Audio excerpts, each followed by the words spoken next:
अमित शाह के फैसले से डरी ममता। देश भर में घुसपैठियों के खिलाफ एक्शन, खदेड़े जा रहे हैं बांग्लादेशी और रोहिंग्या। दिल्ली पुलिस की स्पेशल टेस्ट ड्राइव तेज। नमस्कार, आप सभी का बहुत बहुत स्वागत है। आप देख रहे हैं स्पेशल स्टोरी, मैं हूं परवीन शेख। देश भर में फैले बांग्लादेशियों और रोहिंग्याओं के वेरिफिकेशन ड्राइव के दौरान ऐसी जानकारी मिल रही है जो हैरान करने वाली है। पुलिस की टीम दिल्ली की बंगाली बस्ती में पहुंची तो कई ऐसे लोग मिले जो असम और पश्चिम बंगाल के मदरसों के लिए दिल्ली में चंदा इकट्ठा कर रहे हैं, लेकिन इनके यहां होने की जानकारी पुलिस और प्रशासन तक को नहीं है और ना ही इनके चंदे का कोई हिसाब है। सवाल यह भी है कि असम और बंगाल के मदरसों के लिए दिल्ली में चंदे का धंधा क्यों चल रहा है। इन्हीं काले धंधों और बांग्लादेशियों के खिलाफ अमित शाह ने भी कड़ा कानून लाने का ऐलान कर दिया है।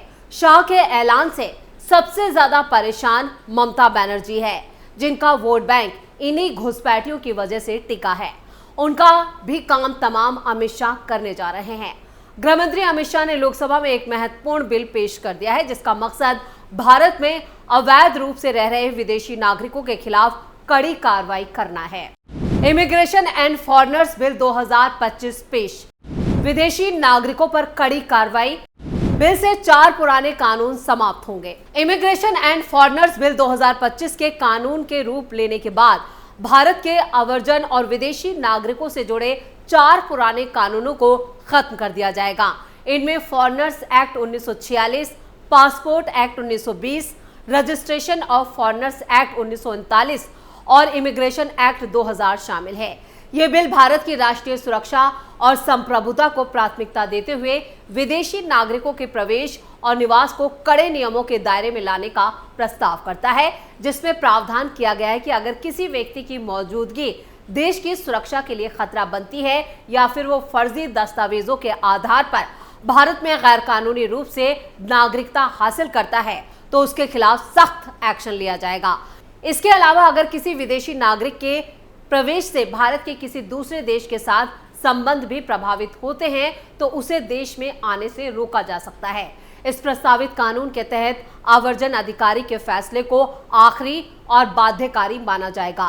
पहले भी सरकार को विदेशी नागरिकों को भारत में प्रवेश से रोकने का अधिकार था, लेकिन किसी कानून में इस प्रावधान का साफ तौर पर उल्लेख नहीं किया गया था। अब यह बिल इस प्रक्रिया को और ज्यादा मजबूत और प्रभावी बनाने की कोशिश करेगा। बिल में यह प्रावधान किया गया है कि अगर कोई शख्स बिना कानूनी पासपोर्ट या यात्रा दस्तावेजों के भारत में एंट्री करता है तो उसे 5 साल की कैद या फिर 5 लाख रुपए तक का जुर्माना या दोनों की सजा दी जा सकती है। वहीं अगर कोई जाली दस्तावेज का इस्तेमाल करता है या धोखाधड़ी से पासपोर्ट हासिल करता है तो उसके खिलाफ 2 साल से लेकर 7 साल तक की कैद की सजा का प्रावधान होगा। इसके अलावा ऐसे मामलों में कम से कम 1 लाख रुपए से लेकर 10 लाख रुपए तक का जुर्माना भी लगाया जा सकता है। दिल्ली में बांग्लादेशियों पर ताबड़तोड़ एक्शन। दिल्ली में बीजेपी सरकार बनने के बाद हर स्तर पर एक्शन शुरू हो चुका है। केंद्रीय गृह मंत्री अमित शाह ने दिल्ली की कानून व्यवस्था के मुद्दे को लेकर एक बड़ी बैठक की थी अभी हाल ही में, और इस बैठक की अहमियत इस बात से भी साबित हो जाती है कि शीला दीक्षित की सरकार के बाद ऐसा पहली बार देखने को मिला जब केंद्रीय गृह मंत्री दिल्ली की सीएम सहित कई गृह मंत्रालय के सीनियर अधिकारियों के साथ दिल्ली की कानून व्यवस्था पर उन्होंने चर्चा की। बैठक के बाद केंद्रीय गृह मंत्री अमित शाह ने दिल्ली पुलिस को बांग्लादेशी और रोहिंग्या घुसपैठियों को भारत में प्रवेश कराने में मदद करने वाले नेटवर्क के खिलाफ सख्त कार्रवाई करने का निर्देश दिया। गृह मंत्री अमित शाह ने कहा, लगातार खराब प्रदर्शन करने वाले दिल्ली के पुलिस थानों और उप संभागों के खिलाफ सख्त कार्रवाई की जानी चाहिए। राष्ट्रीय सुरक्षा के लिए खतरा बने घुसपैठियों से सख्ती से निपटा जाना चाहिए। उनकी पहचान कर उन्हें निर्वासित किया जाना चाहिए। दिल्ली में चुनाव से पहले ही रह रहे रोहिंग्या मुसलमानों और बांग्लादेशियों पर शिकंजा कसना शुरू हो चुका है। अब दिल्ली में बीजेपी की रेखा गुप्ता सरकार बनने के बाद से अभियान को और तेज कर दिया गया। दिल्ली पुलिस इन दिनों झुग्गियों पर दस्तक दे रही है और दरवाजा खुलने पर सिर्फ 5 सवाल पूछ रही है। इन 5 सवालों में से 2 सवाल ऐसे हैं जिसको देने में लोग हिचक रहे हैं, परेशान हैं। दिल्ली पुलिस गैरकानूनी रूप से दिल्ली में रह रहे रोहिंग्या मुसलमानों और बांग्लादेशियों पर कार्रवाई करने के लिए स्पेशल वेरिफिकेशन ड्राइव चला रही है, जिसके तहत दिल्ली पुलिस उन इलाकों में जाकर ये ड्राइव कर रही है और पुलिस ये ड्राइव वहां भी चला रही है जहां पर पुलिस को कोई शक होता है। जहां पर रोहिंग्या मुसलमान या फिर अवैध रूप से घुसपैठ कर बांग्लादेशी मिल रहे हैं, उन पर यह ड्राइव चलाई जा रही है और सख्त कार्रवाई भी की जा रही है। क्या क्या डिटेल मांग रही है दिल्ली पुलिस? दिल्ली पुलिस में इस वेरिफिकेशन ड्राइव में शामिल लोगों से उनके नाम, उनका मोबाइल नंबर, उनका आधार कार्ड नंबर और उनका वोटर आईडी कार्ड रिकॉर्ड भी ले रही है। इसके साथ ही इस बार दिल्ली पुलिस ने इस स्पेशल वेरिफिकेशन ड्राइव में शामिल लोगों से उनके बैंक अकाउंट की डिटेल और सोशल मीडिया अकाउंट की डिटेल भी मांगी है। यही वो दो डिटेल्स हैं जिनको मांगते ही लोग हिचकिचाने लगते हैं। क्यों कर रही है दिल्ली पुलिस ऐसा? दरअसल ऐसा इसलिए किया गया है क्योंकि अक्सर देखा जाता है कि दिल्ली में जो भी रोहिंग्या मुसलमान या फिर बांग्लादेशी अवैध रूप से रह रहे हैं, वो लोग फर्जी वोटर आईडी कार्ड और आधार कार्ड समेत दूसरे दस्तावेज जो हैं उन्हें आसानी से बनवा लेते हैं। अब दिल्ली पुलिस बैंक अकाउंट और सोशल मीडिया अकाउंट के जरिए उनकी डिटेल निकाल रही है। बैंक अकाउंट नंबर से पूरी मनी ट्रेल निकलकर पुलिस ये पता लगा सकती है कि उनके बैंक अकाउंट से पैसा बांग्लादेश या म्यांमार तो नहीं भेजा गया या फिर वहां से पैसा मंगाया गया तो नहीं है। इसके साथ ही सोशल मीडिया अकाउंट के जरिए ये पता लगा सकती है कि म्यांमार या फिर Bangladeshi social media profile in लोगों के अकाउंट में तो नहीं जुड़े हैं, जिससे ये साफ हो जाएगा कि ये लोग गैर कानूनी रूप से भारत में रह रहे हैं या नहीं। अभी हाल ही में अमित शाह ने कहा था कि बांग्लादेशियों और रोहिंग्याओं को भारत में प्रवेश करने में मदद करने वाले गिरोह के खिलाफ भी सख्त कार्रवाई की जाए। अमित शाह ने ड्रग्स के खिलाफ भी अभियान छेड़ने की बात की और इस काम में लगे लोगों की पहचान कर एक्शन लेने का आदेश दिल्ली पुलिस को दिया है। अमित शाह ने दिल्ली के गैंगस्टर्स की लिस्ट बनाकर उन पर कार्रवाई की बात भी कही। अमित शाह ने यह कहा कि शहर में अंतरराज्यीय गिरोह को सख्ती से खत्म करना दिल्ली पुलिस की पहली प्रायोरिटी होनी चाहिए। उन्होंने कहा कि मादक पदार्थों के मामलों में ऊपर से नीचे और नीचे से ऊपर तक कार्रवाई की जरूरत है और ये होनी चाहिए। ऐसे में जो ड्रग्स, जो पूरा नारकोटिक्स का एक जो पूरा कारोबार चल रहा है, एक धंधा चल रहा है, उसे खत्म किया जाना चाहिए। शाह की बैठक में दिल्ली की सीएम रेखा गुप्ता, दिल्ली के गृह मंत्री आशीष सूद, दिल्ली पुलिस आयुक्त संजय अरोड़ा और दूसरी बड़ी एजेंसियों के सीनियर अधिकारी भी मौजूद थे।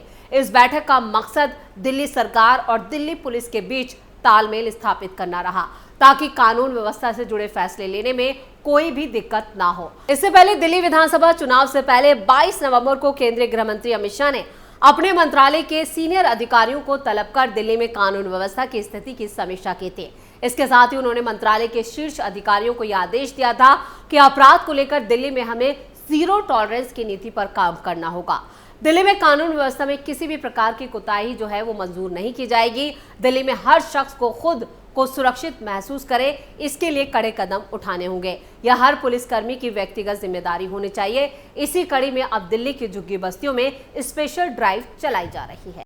भारत बांग्लादेश बॉर्डर पर बड़ा एक्शन। भारत बांग्लादेश सीमा के पास मखलीगंज थाना क्षेत्र के धपाड़ा हाट से पुलिस ने एक रोहिंग्या दंपत्ति को भी गिरफ्तार किया है और जो जानकारी मिली थी उसी के आधार पर पुलिस ने ये कार्रवाई की। इस बारे में अतिरिक्त पुलिस अधीक्षक संदीप गेराई ने भी प्रेस कॉन्फ्रेंस करके जानकारी दी। उन्होंने बताया कि गिरफ्तार किया गया जो परिवार है वो म्यांमार के नागरिक हैं और नेपाल जाने की योजना बना रहे थे। पुलिस ने गुप्त सूचना के आधार पर इन्हें पकड़ा। फिलहाल पुलिस इनसे पूछताछ कर रही है। आपको बता दें कि देश में रोहिंग्याओं की पहचान के लिए कैंप लगाकर अभियान चलाया जा रहा है। इससे पहले दिल्ली में दिल्ली पुलिस ने रोहिंग्याओं की जांच के लिए भी एक खास अभियान छेड़ रखा है। पश्चिमी दिल्ली के विकासपुरी इलाके में भी एक सत्यापन अभियान चलाया गया। पुलिस ने झुग्गी बस्तियों में जाकर कैंप लगाए हैं। वहां रहने वाले लोगों के दस्तावेजों की जांच की जा रही है और इसी जांच के दौरान आधार कार्ड, पहचान पत्र की बारीकी से जांच की गई। साथ ही इनके बारे में और इनके मूल स्थान से जुड़ी जानकारी भी दर्ज की गई। ये अभियान जो है वो कुल 108 लोगों की जांच इसमें की गई, जिनमें बड़ी संख्या में महिलाएं और बुजुर्ग भी शामिल थे। पुलिस का कहना है कि यह सत्यापन अभियान आगे भी जारी रहेगा, जिससे किसी भी अवैध गतिविधि पर रोक लगाई जा सके और सुरक्षा व्यवस्था को मजबूत किया जा सके। इससे पहले दिल्ली पुलिस ने संगम विहार, गील फार्म जैसे इलाकों में संदिग्ध बांग्लादेशियों और रोहिंग्याओं की पहचान के लिए अभियान चलाया था। पुलिस अधिकारियों के मुताबिक इन इलाकों में झुग्गी में रह रहे लोग जो संदिग्ध पाए जा सकते हैं, उनकी पहचान के लिए उनके दस्तावेज की जांच की जा रही है। दिल्ली पुलिस इन लोगों के वोटर आईडी कार्ड और आधार कार्ड के अलावा बैंक अकाउंट जैसी जरूरी जानकारियां भी हासिल कर रही है। इसके अलावा पुलिस सोशल मीडिया जांच भी कर रही है ताकि ये पता लगाया जा सके इन व्यक्तियों के संपर्क में बांग्लादेशी नागरिकों से तो नहीं है। और दिल्ली पुलिस संदिग्ध व्यक्तियों के बैंक अकाउंट डिटेल्स भी चेक कर रही है, जिससे ये तय किया जा सके कि अवैध रूप से दिल्ली में ये ना रह रहे हों। दिल्ली में बांग्लादेशियों और रोहिंग्याओं के खिलाफ कार्रवाई तेज हो गई है। कुछ दिन पहले ही दिल्ली के मुख्यमंत्री रेखा गुप्ता ने भी अमित शाह के साथ बैठक करके इस पूरी जो सुरक्षा व्यवस्था है उस पर चर्चा की। बैठक में अवैध रूप से रह रहे बांग्लादेशी रोहिंग्यों का मुद्दा जो है वो गंभीर चिंता बना हुआ है और ये न सिर्फ दिल्ली बल्कि देश के लिए भी एक बड़ी चुनौती है, जिससे निपटने के लिए अब कड़े कदम उठाए जा रहे हैं और एक सख्त कानून लाया जा रहा है, जिसके बाद इन जितने भी बांग्लादेशी और रोहिंग्या हैं उन्हें देश से बाहर निकाला जा सके और जो देश के संसाधन हैं उन पर पहला अधिकार देश के लोगों का हो, इसकी भी व्यवस्था की जा रही है। तो स्पेशल स्टोरी में इतना ही। वीडियो कैसा लगा कमेंट करके अपनी राय जरूर दें। वीडियो को लाइक करें, शेयर करें और कैपिटल टीवी को सब्सक्राइब जरूर करें। धन्यवाद।